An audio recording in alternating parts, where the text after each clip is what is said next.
سورت اعلیٰ مکیہ ہے اور اس میں بھی 19 آیات ہیں، نزول میں یہ 8 ہے اور ترتیب میں 87۔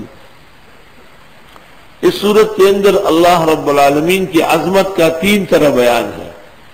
اول تخلیق کے ساتھ کہ اللہ رب العالمین نے ہر چیز پیدا فرمائی، دوسرا تقدیر کے ساتھ کہ اللہ تعالیٰ نے ایک اندازے سے پیدا فرمایا، اور تیسرا تنظیم کے ساتھ کہ اللہ نے ہر شخص کو ہر چیز کو کام پہ لگایا ہے۔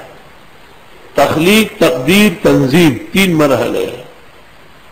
چنانچہ آگے چل کر کی بھی 3 باتیں ارشاد فرمائی، ایک تو دعوت ایمان و عبادت، دوسری بے ثباتی دنیا، اور تیسرا بقایا آخرت،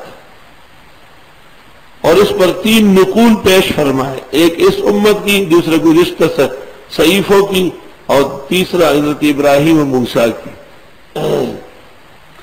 سبح اسم ربک الاعلی، پاکی بیان کیجئے اپنے رب کے نام کی جو بزرگ و برتر ہے، یعنی رب تو رب ہے، اس کا نام ہی پاک ہے۔ شانور شاہ صاحب نے لکھا ہے کہ اسامی کے خاصیات اگر مانی جائیں تو اللہ کے ناموں میں ہے اور کہیں نہیں ہوگی، یعنی وہ اثر اور وہ خاصیت جو متصرف ہو، جو دوسروں کو متاثر کر سکے۔ سبح اسم، آپ پاکی بیان فرمائیں نام کی، رب کا جو تیرے رب کا ہے۔ نام خود کوئی چیز نہیں ہے، لیکن جب اللہ کا ہو تو اس میں تقدس ہے۔ الاعلیٰ، جو بزرگ و برتر ہے۔ چنانچہ اس کے نزول کے بعد آپ نے صحابہ سے فرمایا کہ اب سجدے میں پڑھا کرو سبحان ربی الاعلیٰ۔ الذی، اللہ وہ ہے، خلقہ جس نے پیدا کیا، دیکھیے، فسوا پھر ٹھیک کیا، والذی قدر وہ جس نے اندازہ کیا، فہدا پھر اس کو سمجھ دی، والذی اخرج المرعى اور وہ جس نے پیدا کیا چراگاہ، فجعلہ غثاء نحوا پس کر دیا اس کو کوڑا کالا، شروع میں گھاس ہری، اس کے بعد سیاہ، پھر کوڑا۔ سنقرئک فلا تنسى، ابھی پڑھیں گے آپ کو پس ابھی پڑھائیں گے آپ کو پس آپ بھولیں گے نہیں۔ نسیہ یا نسا، یہ ایک بشارت ہے کہ وہی آپ نہیں بھولیں گے، اور جو اللہ کی مشیت ہو کہ وہ نہ رہے وہ آپ بھولیں گے۔ تو فیصلہ یہ ہے کہ وہی جلی کیا تو کوئی حصہ نہیں بھولے، اور وہی خفی کا کچھ بھلایا گیا لیکن احکام باقی ہے۔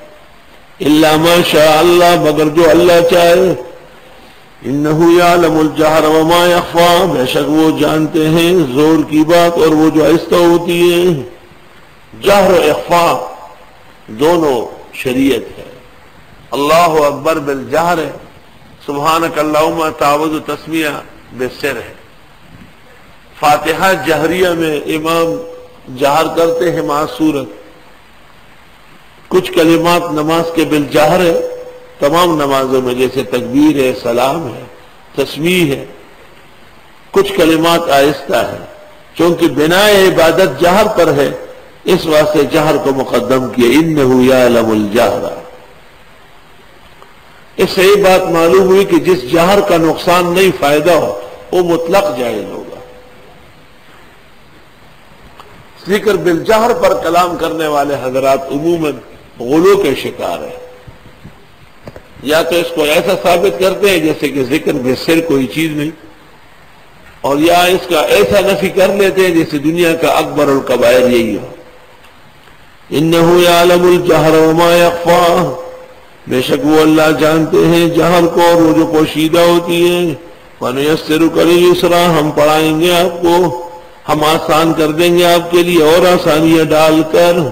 اس میں بشارت ہے کہ دن بدن غم کم ہوتا جائے گا، خوشی بڑھتی جائے گی۔ فذکر، پس آپ نصیحت فرمائیں، ان نفعت الذکریٰ، اگر فائدہ دیتی ہے نصیحت۔ سورۃ ذاریات میں تھا وَذَكِّرْ فَإِنَّ الذِّكْرَىٰ تَنفَعُ الْمُؤْمِنِينَ، کہ نصیحت کا مومن کو فائدہ ہے، اور یہاں فرمایا اگر فائدہ دے تو وہ مومنین کے لیے ہے، اور یہ مطلق کافر و مومن دونوں کے لیے، اس لیے احتمال رہا۔ سَيَذَّكَّرُ مَن يَخْشَىٰ، ان قریب نصیحت لے لے گا جو اللہ سے ڈرتا ہے۔ وَيَتَجَنَّبُهَا الْأَشْقَىٰ، اور بچے گا اس سے جو بدبخت ہوگا۔ الَّذِي، وہ بدبخت، یصلی النار الکبریٰ، جو جا گرنے والا ہے بڑی آگ میں، ثم لا يموت فيها ولا يحيا، پھر نہ وہ مرے گا اس میں نہ جیے گا، سزا ہوگی۔ قد افلح من تزکا، خوب کامیاب ہوا جس نے آپ کو بنا تزکا، اے زکا نفس، سورا ہو۔ بڑی بات یہ ہے کہ انسان خود درست ہو جائے۔ وذکر اسم ربی فصلی، لیا نام رب کا اور نماز پڑھی۔ حنفیہ نے استدلال کیا ہے کہ تکبیر تحریمہ یہ شطر نہیں ہے، شرط الصلاۃ ہے،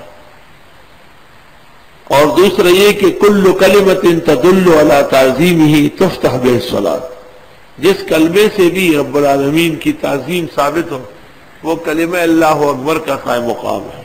ہاں لفظ اللہ اکبر واجبات میں سے ہے، لکثرت ورودہن، بل تؤثرون الحیات الدنیا، بلکہ تم تو ترجیح دیتے ہو دنیا کی زندگی کو، والآخرۃ خیر وابقیٰ، اور آخرت بہت بہتر ہے اور ہمیشہ رہنے والی۔